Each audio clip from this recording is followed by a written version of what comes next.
you for being here. And can you please introduce yourself? Sure. My name's Deborah Wong.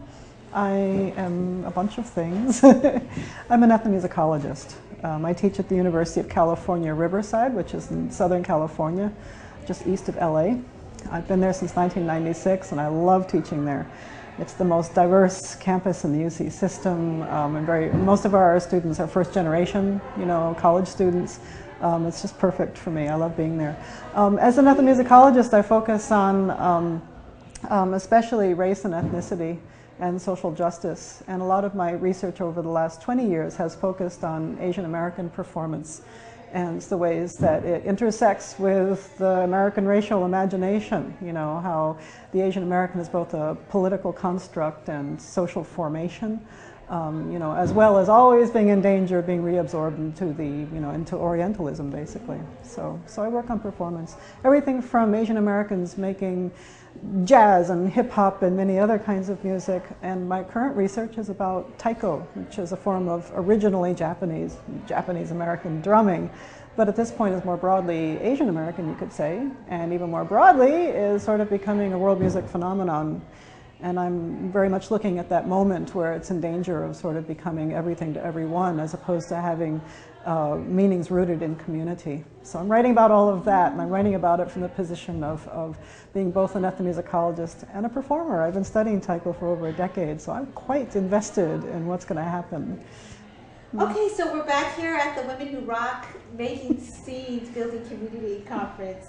So we kind of are hearing the joyous voices of people attending the conference, but can you describe a little bit of the music community you are part of, or maybe communities you're part of?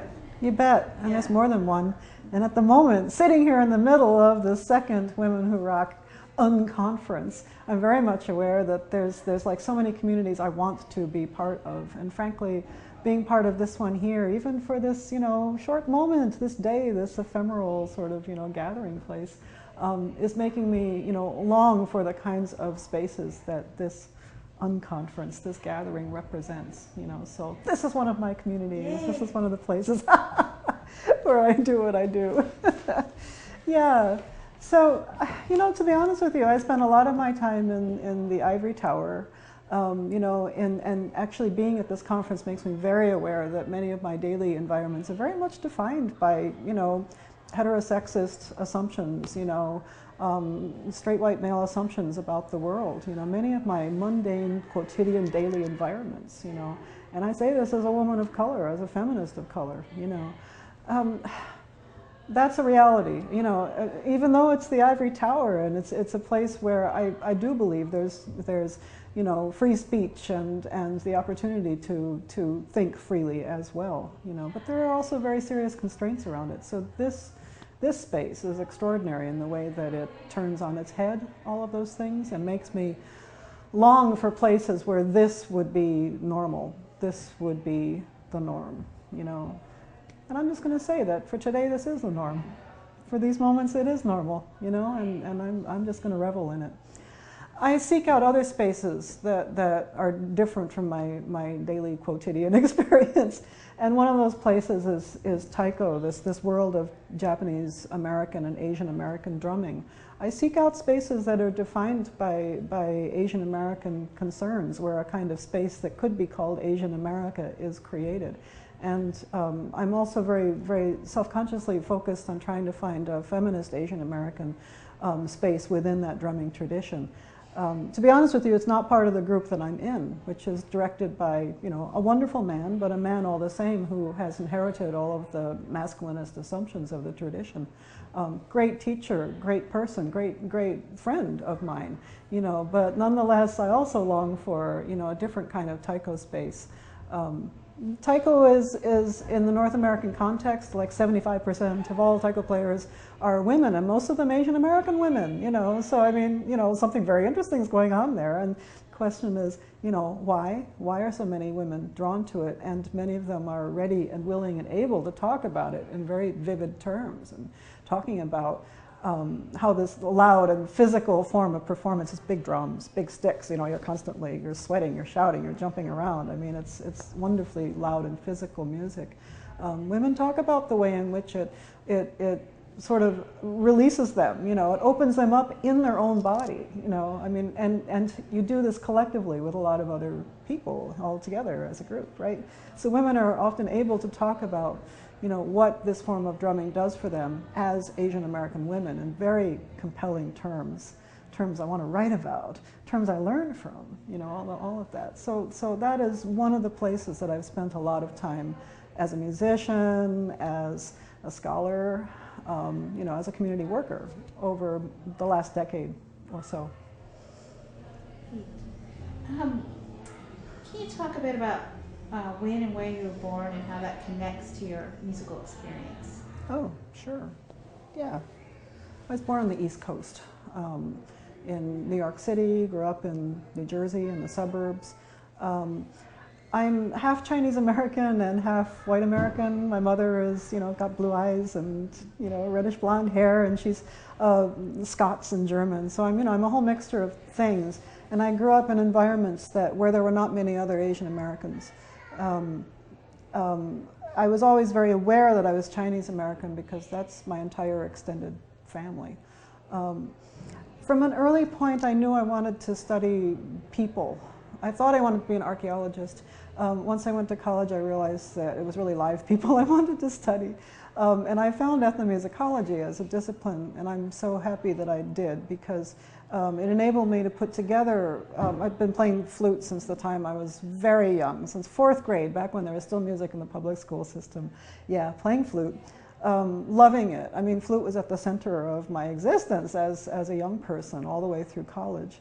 And discovering ethnomusicology gave me a place to put the music in and the interest in people and society and why people think and believe, you know, what they do. To put it all together, I mean, thank goodness I stumbled across certain books in the library, you know. Yeah, so where I came from has everything to do with, you know, my family life, my understanding of racism and sexism from an early age. My parents were always very open and thoughtful in talking about the difficulties they went through. A Chinese American man and a white woman getting together in the mid-1950s. I mean, you know, it wasn't done at that point in time. You know, both of their families were entirely freaked out.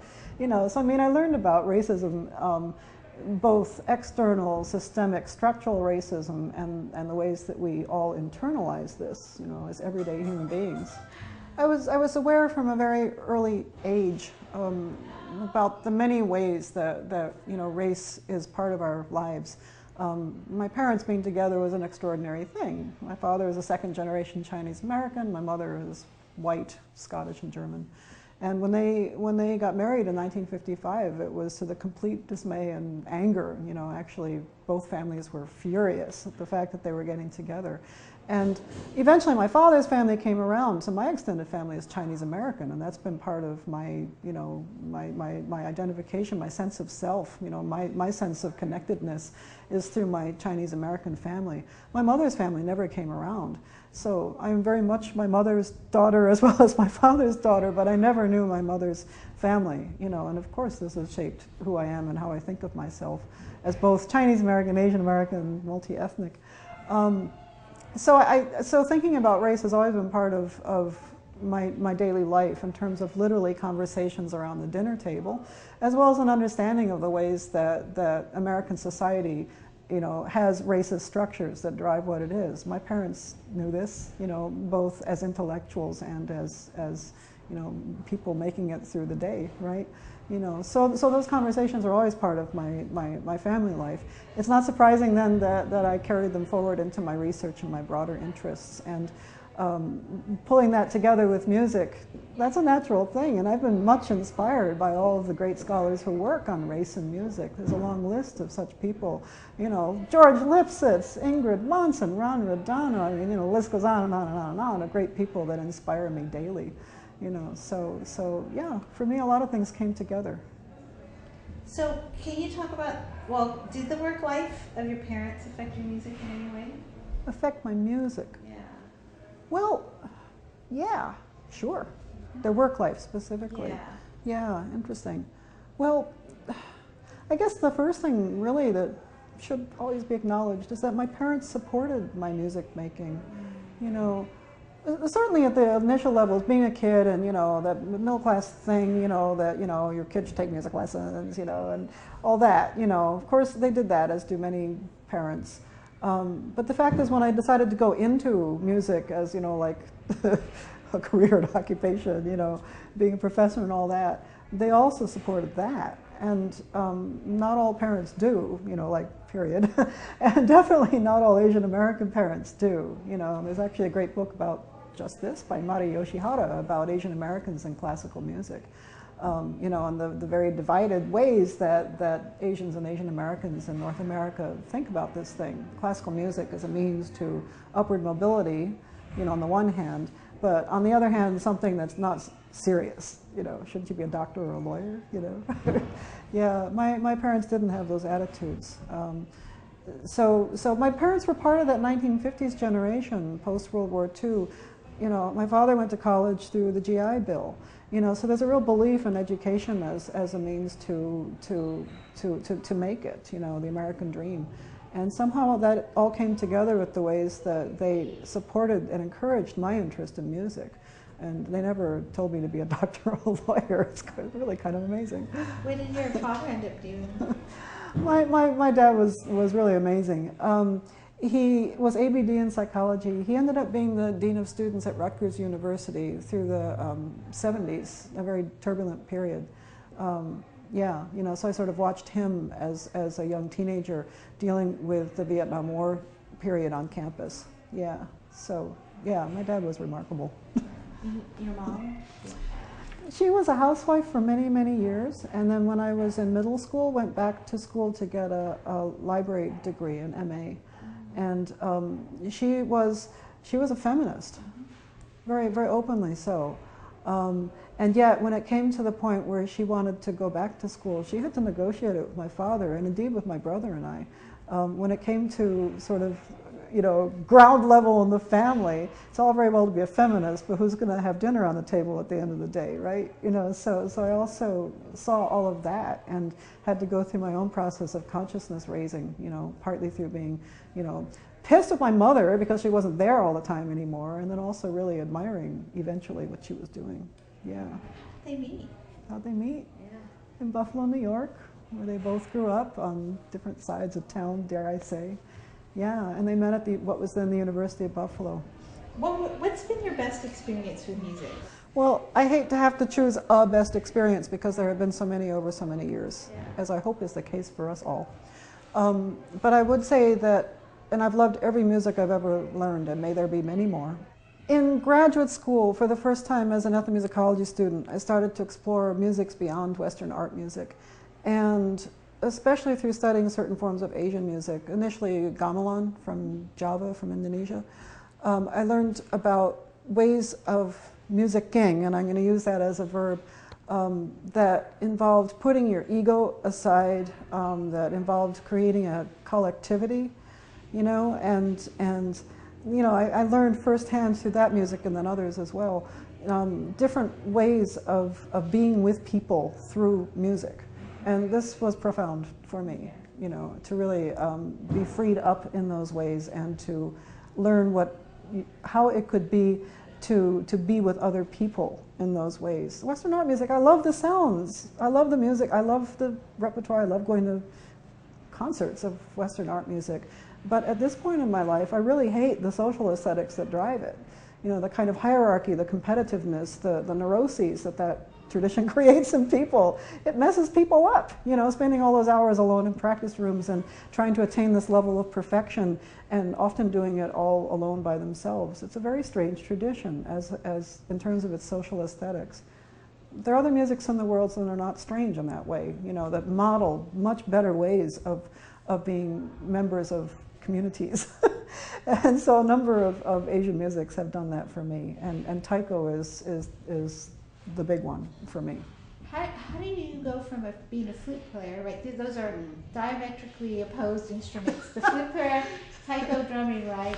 Can you talk about that journey? It's true, yeah. The flute, which is so feminine, right? You know, and of course, when I was in 4th grade, now I look back and I think about the ways that our music teachers sort of guided us towards certain instruments. The boys all were playing trumpet and trombone and drums, right? And it's still that way because we had a conversation in class where the student said she wanted to play the trumpet, but they made her play the flute. Oh my God, it's still going on. Yeah. Well, that's dismaying. I mean, for heaven's sake, And definitely I was pushed towards the flute, guided. I was never pushed, guided towards the flute, because I was a girl, right? And I loved playing the flute. In fact, I still play the flute. But discovering the drums, and its physicality, and yes, its physicality is the main point here. How did you discover that? I saw a performance. I saw San Jose Taiko, which is a group, perform in Philadelphia in the 1990s. And I was blown away, both as a woman and as an Asian American. For me, seeing all of those powerful Asian Americans on stage was transformative, absolutely transformative. And I've spoken with many, many other Asian Americans now playing taiko who had basically the same experience in other places, watching other groups. That experience of seeing Asian Americans on stage making those powerful sounds and using their bodies in disciplined, powerful ways, seeing it and being powerfully moved emotionally and politically, thinking, I want to do that. As an Asian American, I want to do that. I must do that. So how did you do that? What was your next? I found a teacher. In Southern California, there's a lot of different taiko groups. So when I moved from the East Coast to California in 1996, one of the first things I did was go looking for a taiko teacher. Wow. Yeah, and that's how I found Reverend Tom Kurai, who's the director of the Taiko Center of Los Angeles. And you said 75% of taiko players are women? That's what I said. What do you think about that? Or what are your thoughts on that? There's many thoughts on that. Yeah. I don't think it's coincidence. Okay. I never think that those kinds of demographics are coincidence. And I don't have to spin critical theories around it. I talk with women and ask them, It's very clear that many Asian American women, whether it's, second or third or fourth generation, are still coming from family environments where often they're encouraged to be, quiet and respectful in sometimes direct and sometimes indirect ways. That we learn we internalize habits of silence.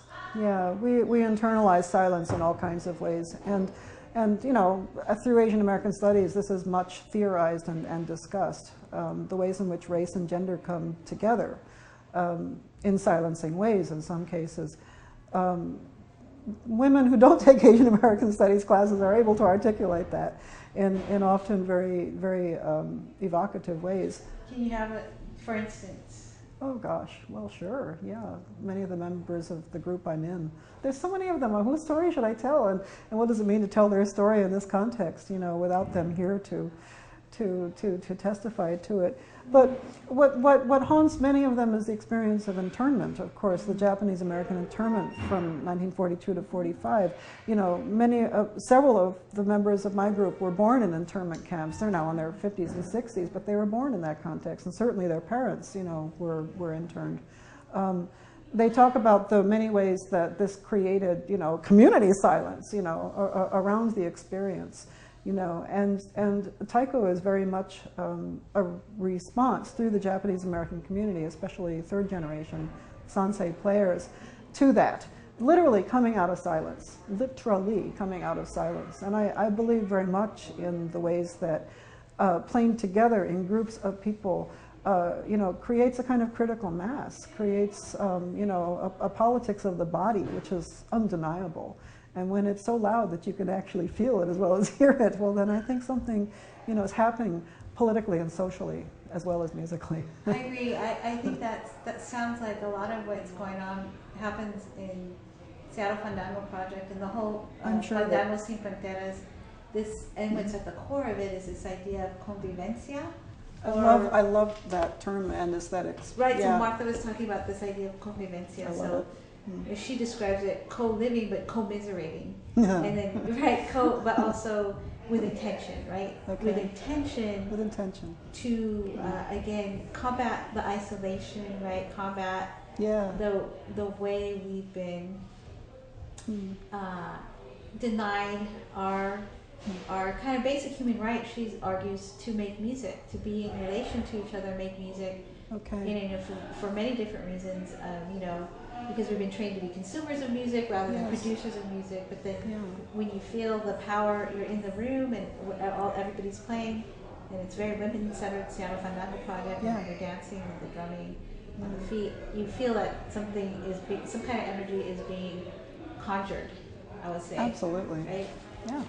What does it mean to feel that joy, that pleasure, you know, to feel it collectively, to feel emplaced, you know, to feel at home, you know, all of that happens at once through the music.